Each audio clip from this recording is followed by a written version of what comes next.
Kaalam ni Solomon 6 versikulo 10. Kini nga mga balaang butang, ug kun inyo kining tagdon sa paagi nga balaan, kamo mismo isipon nga balaan, kung makakaton kamo niining pagtulon-ana, makahimo kamo pagpanalipod sa inyong kaugalingon sa adlaw sa paghukom.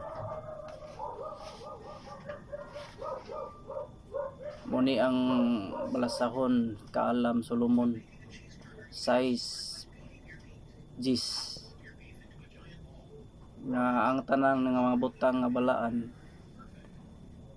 inyo yung balaanon mga idol, tungod kay ang balaan pagbalaanon usab ikaw, ug sa adlaw mga idol sa paghukom makapalilipod kini kanimo.